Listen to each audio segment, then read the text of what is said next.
Hello प्यारे बच्चों, कैसे हैं बेटा आप सब। लास्ट क्लास में हम लोगों ने इंट्रोडक्टरी पार्ट को डिस्कस किया था, comparative development experience of India and it's neighbour. हमने इसके इंट्रोडक्टरी पार्ट को लास्ट क्लास में डिस्कस किया था। एक बार रिविजनरी तौर पर थोड़ा सा हम देखते हैं कि क्या क्या हमने लास्ट क्लास में पढ़ा। सबसे पहले हमने इंट्रोडक्शन की बात की। इंट्रोडक्शन में हमने पढ़ा था कि इंडिया, पाकिस्तान एंड चाइना, ये तीनों देश डेवलपमेंट के पाथ पर हैं। बट अगर 60 इयर्स से देखें, पिछले 60 सालों में अगर हम देखें और समझने की कोशिश करें, तो इनके अचीवमेंट्स एक दूसरे से काफी ज्यादा डिफरेंट हैं। इनमें एक कंट्री बहुत ज्यादा डेवलप्ड है, एक डेवलप्ड नहीं है और एक डेवलपिंग नेचर की है। उसके रीजन बेसिकली ये थे, because of their approach and economic problems and the economic challenges are entirely different with each other. एक दूसरे से इनके इकोनॉमिक चैलेंजेस, इनकी इकोनॉमिक प्रॉब्लम्स एक दूसरे से काफी ज्यादा डिफरेंट भी थी और एक दूसरे से काफी ज्यादा वेरी भी करती थी। दैट्स व्हाई इस तरीके के चेंजेस हमें देखने को मिलते हैं तीनों देशों में।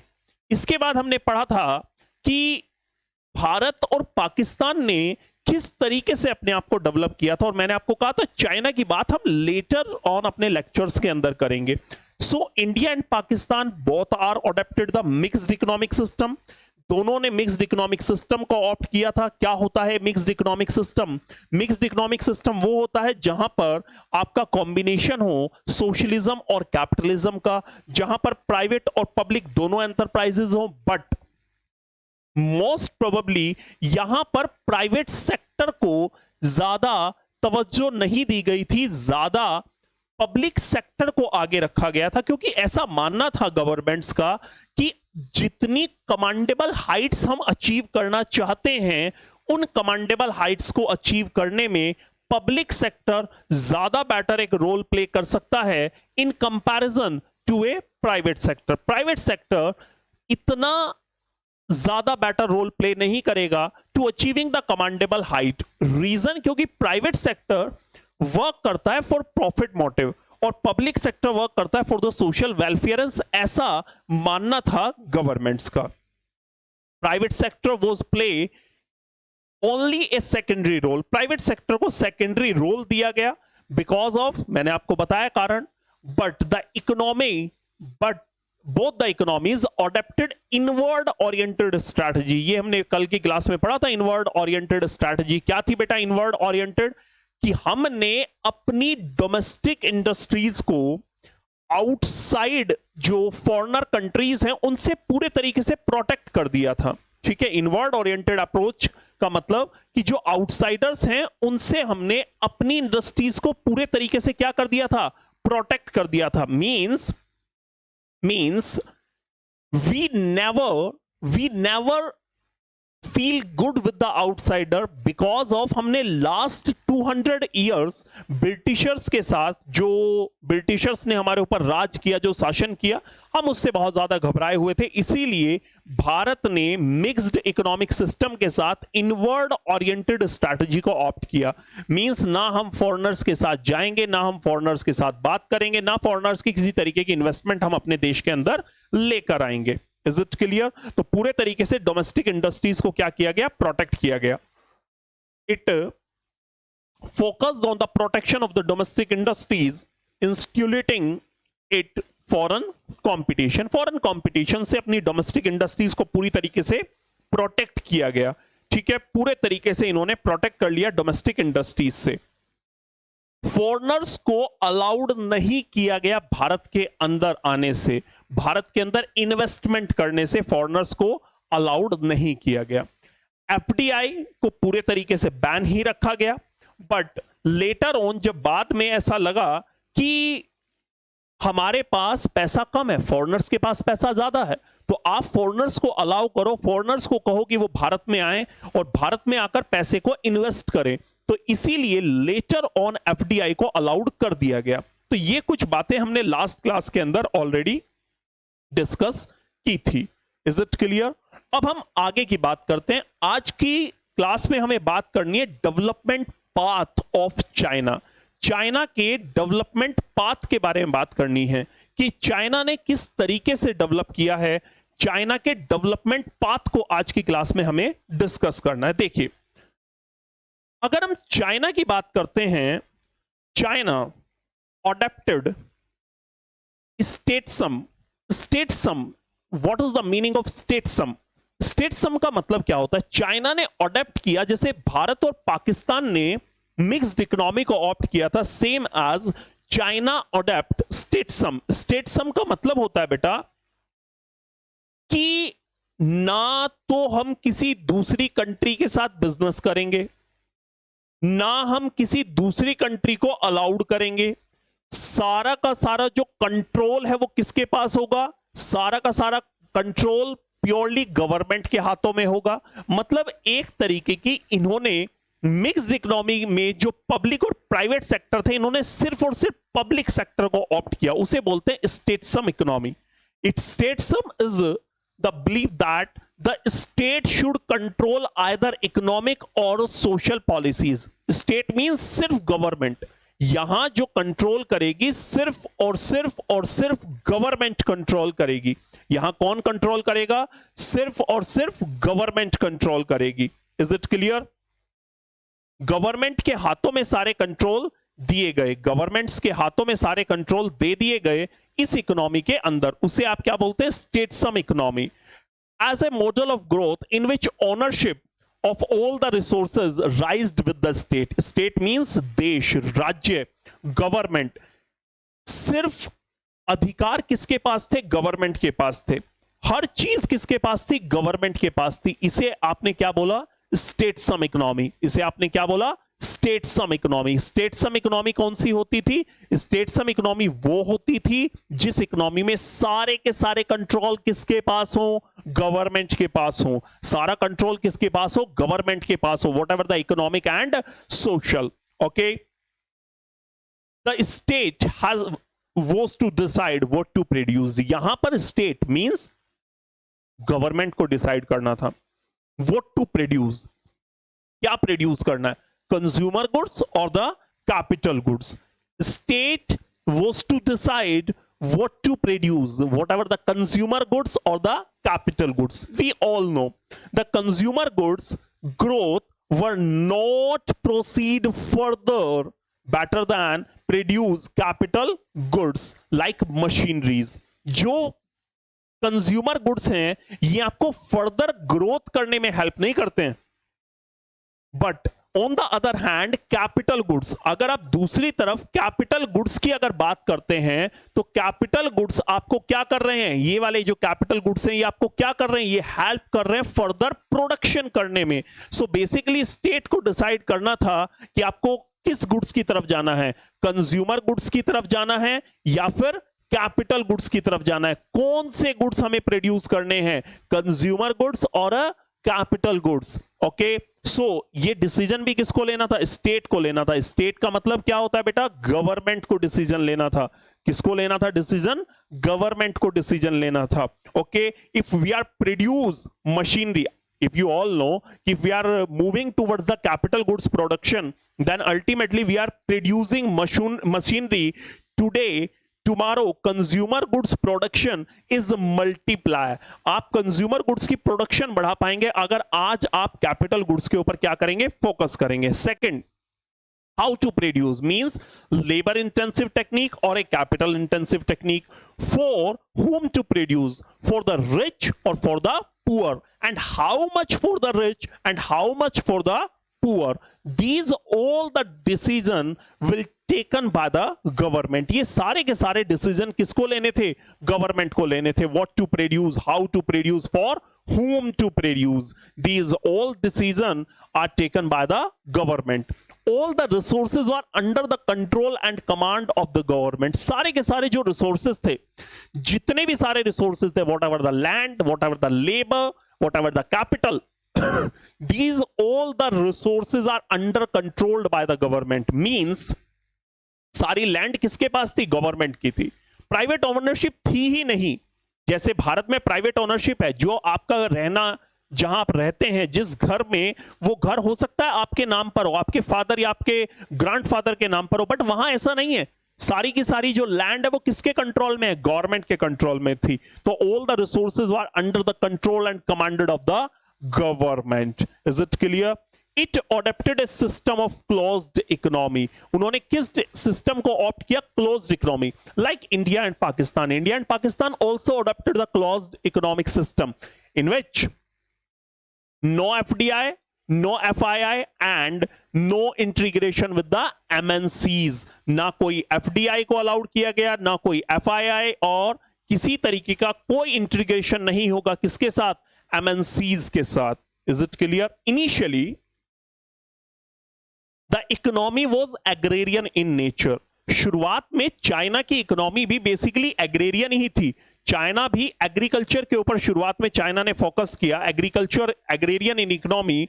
But the great leap forward, the GLF campaign initiated in the 1958। बट जब से GLF आया, वहां पर 1958 में एक कैंपेन शुरू किया गया जिसका नाम था great leap forward. The name of the campaign is great leap forward, after introduce of Great Leap Forward, in which the China's government, government of China is basically focused on improving industrialization in China. How the China can jump in the industrialization. Basically यहां पर किस पर focus किया गया कि China का industrialisation एकदम से कैसे बढ़ाया जाए। In the great leap forward aim to industrialising the economy on a massive scale, massive scales पर बहुत तेजी से चाइना का इंडस्ट्रियलाइजेशन क्या किया जाए? बढ़ा दिया जाए।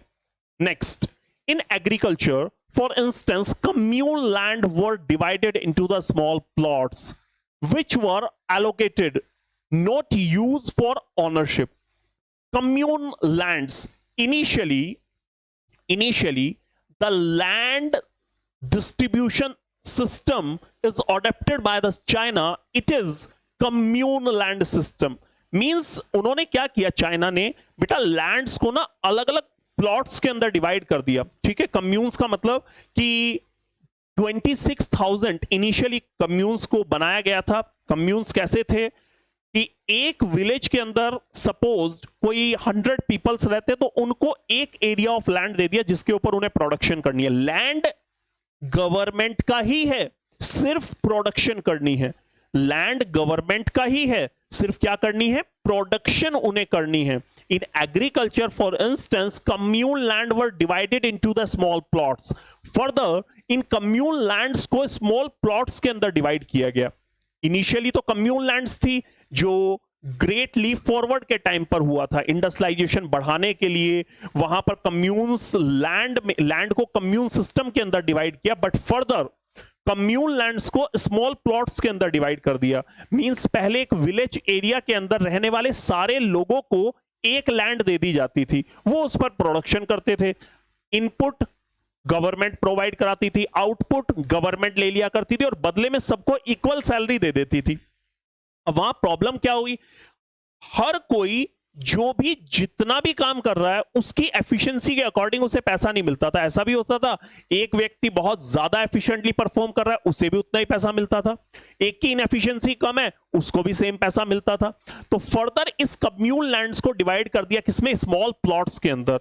मींस एक फैमिली को क्या दे दिया गया? एक प्लॉट दे दिया गया कि आपने इसके ऊपर प्रोडक्शन करनी है, आपने इसके ऊपर एग्रीकल्चरल एक्टिविटीज करनी है। So further commune lands were divided into the small plot which were allocated not used for ownership। अब भी ओनरशिप गवर्नमेंट की ही है, ओनरशिप गवर्नमेंट के पास ही है। अब भी ओनरशिप किसके पास है? गवर्नमेंट के पास ही है। To individual household, they are allowed to keep all income after paying stipulated taxes। वो सारी इनकम अपने पास रखें और उन्हें क्या पे करना था? टैक्सेस पे करने थे। Next, in the later phase reform were initiated in the industrial sector। then after when the China's government realized we are not developing, actually we should needed the reform, we should needed to adapt the reform, बाद में later on phase में Chinese government को भी लगा कि ये close door economy से शायद हम लोग डेवलप कर ही नहीं पाएंगे, तो इसीलिए उन्होंने इंडस्ट्रियल सेक्टर में रिफॉर्म इंट्रोड्यूस किए। रिफॉर्म मींस ट्रांसफॉर्म, कुछ चेंजेस को लेकर आए। Okay, private sector firms and village enterprises are allowed to produce goods. Private sector enterprise और विलेज सेक्टर एंटरप्राइजेस को क्या किया गया, अलाउड किया गया गुड्स प्रोड्यूस करने के लिए। एंड उनको कंपटीशन करना था किसके साथ, गवर्नमेंट के साथ। उनको अलाउड किया गया कि आप प्रोडक्शन करें, प्राइवेट फर्म्स प्रोडक्शन करें, विलेज एंटरप्राइजेस प्रोडक्शन करें, गवर्नमेंट भी प्रोडक्शन कर रहा था। And the government owned enterprise were made to face competition, competition bring out best in you. अगर आपको बेस्ट अपना निकालना है तो आपको कंपटीशन फेस करना पड़ेगा। देखो, भारत और पाकिस्तान में कंपटीशन नहीं है गवर्नमेंट के साथ, बट चाइनीज गवर्नमेंट ने ये फंक्शन ऑप्ट किया। प्राइवेट एंड विलेज एंटरप्राइजेस को आपने कहा कि आप प्रोड्यूस करें एंड डायरेक्टली आप कंपटीशन करें किसके साथ, गवर्नमेंट के साथ, जिससे गवर्नमेंट सेक्टर्स की एफिशिएंसी बढ़े। भारत के अंदर जो गवर्नमेंट सेक्टर इनएफिशिएंट है वो इसीलिए तो है, there is no competition with the government sector. Government sector के साथ कोई कंपटीशन ही नहीं है, इसीलिए भारत ज्यादा डेवलप नहीं है in comparison to China. So government owned enterprise were made to face competition. Is it clear? Next, in agriculture, for instance, communal land we already discussed. In the later phase there is some dual pricing system also opt. First हमने पढ़ा कि China ने क्या किया, later phase में industrial sector में China क्या लेकर आया, चाइना रिफॉर्म लेकर आया। चाइना ने गवर्नमेंट सेक्टर में कंपटीशन को लेकर आया एंड चाइना ने डुअल प्राइस पॉलिसी ऑप्ट की। डुअल प्राइस पॉलिसी क्या था, what is this dual pricing policy? देखिए, जो आपने अपनी एग्रीकल्चर लैंड पर प्रोड्यूस किया, उस प्रोड्यूस का एक हिस्सा एट ए फिक्स प्राइस आपको गवर्नमेंट को देना है। एक अपनी प्रोड्यूस का एक हिस्सा, जितना भी गवर्नमेंट कह रही है, जितना उनकी गवर्नमेंट ने बोला, उसका एक हिस्सा किसको देना है, गवर्नमेंट को, at a fix price. And rest, अगर आपके अंदर एफिशिएंसी ज्यादा है, आपने ज्यादा प्रोड्यूस किया है, rest you can sell in a market at a market price which is decided through the demand and supply.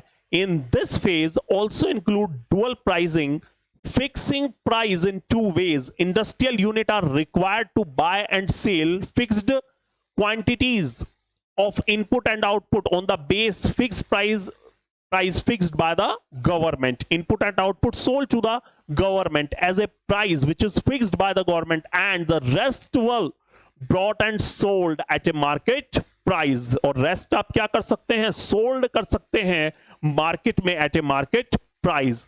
In order to attract foreign investors, special economic zones were set up. Foreign investors को attract करने के लिए special economics zones बनाए गए। क्या बनाए गए, special economics zones बनाए गए।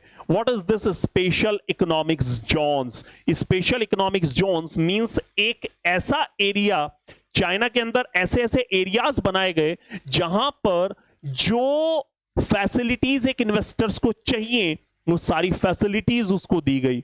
Is it clear? So special economics zones were developed. Chinese economy has shown a significant transform from a closed economy to a open economy. Whenever China has adopted a transforming change to a closed economy to a open economy, जैसे ही China closed door economy से एक open door economy बना, China में बहुत जबरदस्त change देखने को मिले। इनिशियली वी ऑल नो कि चाइना ने अपने आप को ब्लॉक किया हुआ था as a closed door economy था China, but now the China open up economy for all the investors, and now China can all the foreign investors come in China and make in China. आप China में आए, China में बनाए, ऐसा कुछ उन्होंने किया.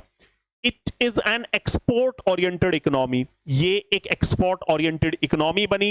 एक्सपोर्ट ओरिएंटेड मींस चाइना के अंदर जब आकर प्रोडक्शन शुरू हुई तो चाइना ने बहुत ज्यादा गुड्स को एक्सपोर्ट करना शुरू कर दिया एंड एफडीआई को उन्होंने हाई प्रायोरिटी के ऊपर रखा। एफडीआई को हाई प्रायोरिटी पे रखने से फायदा क्या होता है? देखो बेटा, एक फॉरेनर है, ठीक है, हम एग्जांपल से समझते हैं कि एफडीआई से फायदा क्या होता है। देखिए, एक फॉरेनर है, we all know the foreigner have lots of money, we all know the foreigner have lots of money. When he feel means when the foreigner feel he can capture the whole market in which he is living. देखिए, एक foreigner के पास बहुत सारा पैसा है और जिस market में वो डील कर रहा है, suppose he is dealing in USA, तो उसे ऐसा लगा कि यूएसए की मार्केट में मैं जितना इसको कैप्चर कर सकता था, इस मार्केट के अंदर जितना मैं पोटेंशियल ले सकता था, उतना पोटेंशियल मैंने ले लिया, अब इससे ज्यादा मैं नहीं कर सकता। तो अब हम उसे क्या कर रहे हैं, हमने उस फॉरेनर को अलाउड किया, सपोज हमने इंडिया में अलाउड किया कि आप भारत में आए, सो कम इन इंडिया, आप क्या करें, भारत में आए, ओपन ए ब्रांच और ए प्रोडक्शन यूनिट इन इंडिया। आप भारत में आए और भारत में क्या करें, अपना बिजनेस करना शुरू करें, अपनी ब्रांच ओपन करना शुरू करें। मेक्स गुड्स इन इंडिया, आप भारत के अंदर गुड्स बनाएं। अर्न प्रॉफिट फ्रॉम इंडिया, भारत के अंदर क्या करें, प्रॉफिट्स अर्न करना शुरू करें। Earn income from India, income earn करनी शुरू करें। And provide jobs to India, India को जॉब्स प्रोवाइड करना शुरू करें। So this is FDI by the China. This is the complete function of FDI which is adopted by the China. How FDI helpful for the growth of a country, I think you all can understand. So आपको class कैसी लगी एक बार comment section में लिखिएगा बेटा। Channel को subscribe करें और अपने फ्रेंड्स के साथ ज्यादा से ज्यादा क्लासेस को शेयर करें। Okay, so now we will meet in our next class. तब तक के लिए bye bye, take care, love you all.